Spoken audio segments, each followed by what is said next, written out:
What's going on, guys? Welcome back to my channel.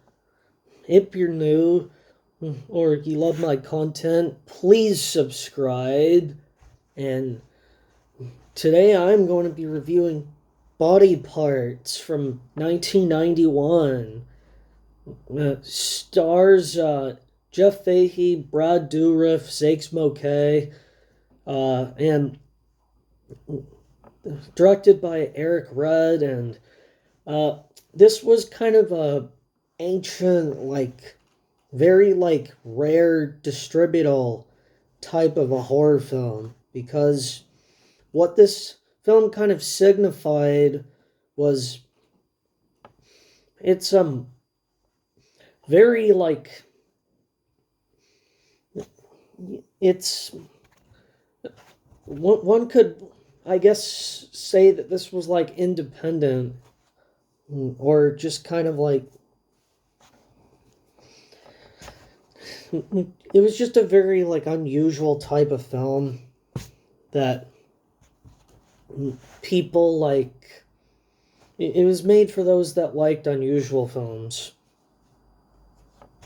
And I kind of feel like this movie was sort of it was the type of movie that Zakes Mokae particularly liked, was unusual horror films. But anyways, let's jump straight to the point here. I thought it was an interesting story that Jeff Fahey, he got in a bad crash, and then they were healing him up and trying to heal him up by they tried to replace his arm, but then he went totally fucking berserk because everyone later figures out that they had put an arm on him that was from a serial killer, which was the antagonist of the story. And in fact, later on there was a scene where the killer actually tied him to his car while Zakes Mokae, the police chief, was trying to drive away. And what this story, it was kind of creepy. The killer was driving at fast speed with the handcuff tied to him, and it's oh, he was driving super fast, and it's that's pretty fucking scary. And the killer was driving as he was tied up, and then he was trying to break the handcuff off and stuff. But it was interesting that just because they had put the arm of a killer on him, that somehow in that he was hitting his wife and stuff and being all abusive, but it was all because of what happened there with his arm having been previously a killer's arm, which I have no clue why they would do that or how that even correlated, why that would make him go crazy too. But pretty fucking weird. But the point here is that I guess somehow it was coded into his mental state, sort of how Freddy Krueger was a mental illness by people,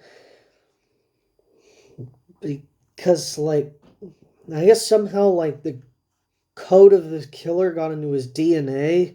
I really don't know, but I think he at one point went and visited Brad Dourif, who was the doctor, and yeah, and he got himself killed, I believe, by the same killer.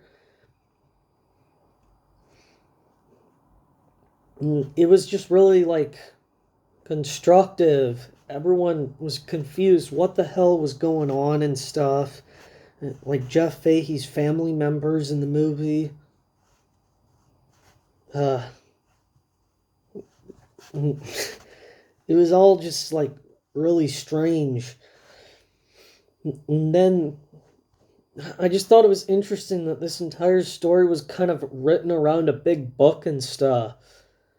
And to me, that just kind of got you this general idea that this killer was getting into people's DNA and stuff. And personally, like, it was kind of like, it was just sort of funny in a way. But also, yeah, also that this, like, kind of connects in a way to a movie that came out the year after called The Lawnmower Man, which is also kind of follows around the same unusual, rare genre of horror movies, like independent kind. Like, it gives you that lasting impression that they were just made, like,